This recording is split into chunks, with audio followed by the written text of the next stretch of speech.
Before diving into this incredible story, consider subscribing to the channel and hitting the bell. Every story here has something to say, and you won't want to miss a single one. Harold Jenkins, a black man of about 75, walked slowly down Chicago's Main Street. His old canvas bag, worn by time and years of use, hung over his left shoulder, a striking contrast to the gleaming, modern storefronts lining the sidewalk. Each step he took on the cracked concrete seemed to measure the distance between his past and what he still hoped to conquer. The sound of his shoes echoed faintly in the misty morning, mingling with the distant hum of cars and the murmurs of hurried passers-by.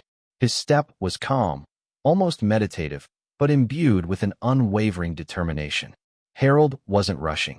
He moved with the quiet heaviness of a man who had carried an invisible burden for too long. Behind his thick-framed glasses, his eyes were sharp and full of the wisdom that only a life marked by the struggle against injustice and poverty could forge. Those eyes had seen the neighborhoods of his youth changed, once welcoming streets transformed into places of mistrust, families displaced, hopes shattered. Harold had lived through segregation, daily humiliations, and the battle for recognition. He had known the complicit silence of institutions, the icy indifference of banks that closed their doors to the dreams of men like him. Yet, despite these decades of hardship, he had never let himself be crushed.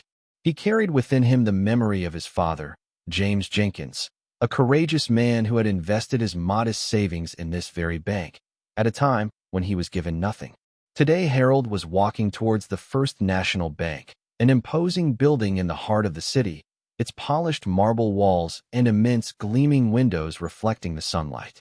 This bank was a temple of wealth, a shining symbol of a success Harold had never truly achieved, but had always dreamed of. Every column, every white marble floor seemed to remind him that he had been kept apart, invisible to the eyes of the powerful. As soon as they stepped through the glass door, a shudder of attention swept through the room. The murmur of conversation stopped as if by a clap of thunder. Everyone's eyes turned toward Harold. Some of the elegantly dressed customers raised their eyebrows in surprise and intrigue. Several employees even allowed themselves a mocking smile, as if the presence of this man in the old bag were some kind of anachronism, an intrusion into their perfect, sanitized world. In a corner, a young man in a suit, sleek and perfectly coiffed, exchanged a knowing glance with a colleague, before whispering, his tone laden with barely veiled contempt. "Look at that old guy with his old-fashioned bag. He looks like he's about to pull off a robbery." A woman behind the counter, her lips pursed, couldn't help but smile wryly, her eyes sparkling with cruel amusement. Another voice, lower but loud enough to break through the silence, whispered, "Who comes to a bank with a canvas bag? They must be crazy or very desperate." Harold heard these words. He could have felt hurt, humiliated, but instead, he felt a cold determination take root within him. He knew those stares and laughter came from a world that didn't want to see him, that refused to recognize his right to exist in this space. Yet, that day, Harold hadn't come to defend himself, nor to beg. He had come to demand justice, silently, with the quiet strength of a man who had learned to transform pain into courage. He gazed for a moment at the shiny counter, at the faces sizing him up, before moving, step by step, straight toward the main window, carrying with him much more than a worn bag. Harold slowly approached the counter, his old, worn canvas bag still hanging from his shoulder. Each step seemed to echo in the hushed silence of the bank, attracting furtive and sometimes contemptuous glances from customers and employees. Arriving at the polished marble counter, he set down his bag with almost ceremonial care, as if he were depositing more than just an object. He was depositing a part of his history, his family heritage. The cashier, a young blonde woman with regular features and light eyes, looked up at him with a mixture of surprise and suspicion. Her name was Emily. Her gaze betrayed a certain hesitation, as if she wasn't sure what to expect, or if she should be worried about this man who had come with an old-fashioned bag. "Hello, sir. How may I help you?" she asked, her voice soft but tinged with a slight reserve. Harold answered him with assured calmness, a calm and respectful voice that contrasted with the tense atmosphere around them. "Hello, miss. I'm here to make a special deposit." Emily frowned, puzzled. Her fingers briefly gripped the edge of the counter, a sign that she was trying to understand. A special deposit? What kind of deposit? Harold nodded slightly, took a deep breath, and slowly opened his bag. Inside, neatly arranged, lay several old documents. He delicately removed a stack of yellowed papers, their texture fragile, almost sacred. There were stock certificates, property deeds yellowed by time, several archival letters in fine, regular handwriting. Each document seemed to tell a story, a struggle, a promise. Emily, who had been keeping a cautious distance until then, suddenly gaped, her eyes widening in shock. Are these titles? Harold nodded slowly, a faint, nostalgic smile lighting his tired but proud features. Yes, shares. Shares in that bank that my father bought over 50 years ago. A meaningful silence hung in the room. Emily, still in shock, wasn't sure how to react to this unexpected revelation. Without wasting a second, she called the bank manager. A few minutes later, the bank's glass door opened with a soft click, and Richard Bennett burst into the room. A sharp-looking businessman, his middle age clearly visible. He wore a perfectly tailored gray suit, the finish of which suggested a marked taste for refinement. His salt and pepper hair, neatly swept back, gave his expression a serious, almost austere air. But his piercing blue eyes betrayed curiosity mixed with a hint of concern as he walked briskly toward the counter. As he approached, he noticed the documents spread out on the counter. Yellowed sheets of paper, stock certificates with weathered seals, property deeds, and handwritten letters that seemed to speak of another century. Richard narrowed his eyes, frowned slightly, then took the papers in hand with obvious care, as if handling precious relics.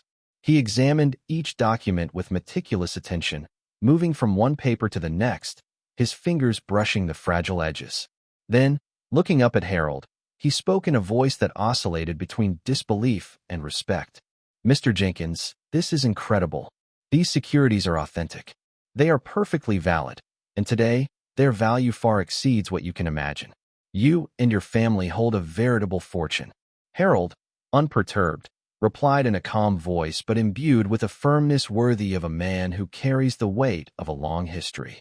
My father, James Jenkins, was one of the first black investors in this city. He worked hard his entire life to save that money, hoping to build a better future for his family. But sadly, he never got to fully benefit from it, nor did he get to see us benefit from it. Today, I have come to claim what is rightfully my family's, what has always been denied us. A sudden silence fell over the bank. Murmurs died down, conversations ceased. Stares that had previously been mocking or contemptuous froze in astonishment. An atmosphere heavy with emotion filled the room. Even the most indifferent customers seemed mesmerized by the man's quiet dignity.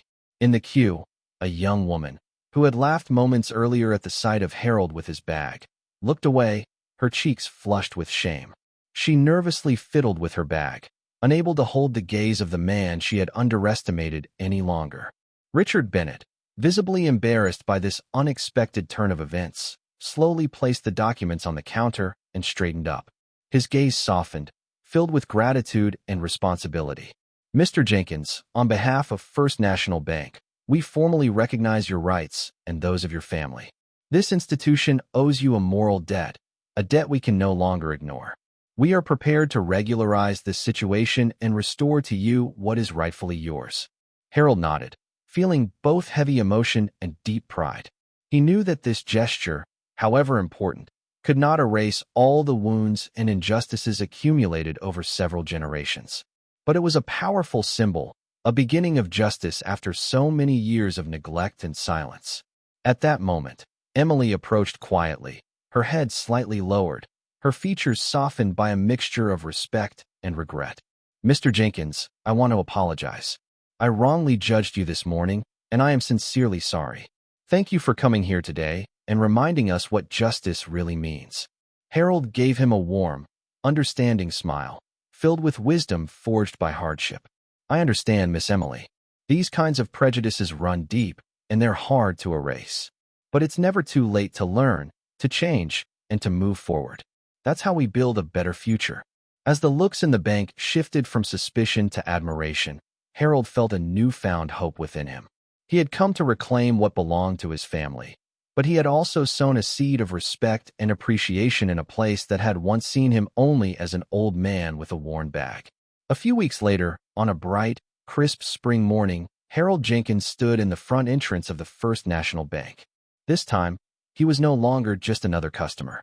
He was the honored guest at an official ceremony held by the bank to celebrate its belated recognition of its rights and, more broadly, the little-known history of the city's early black investors. The bank's main lobby was meticulously decorated. American flags and banners bearing the Chicago colors fluttered gently, while vibrant floral arrangements framed the stage set up near the large bay windows.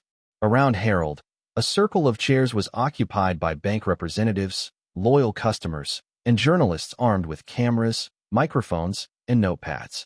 The room buzzed with an energy mixed with curiosity, respect, and a palpable hint of emotion.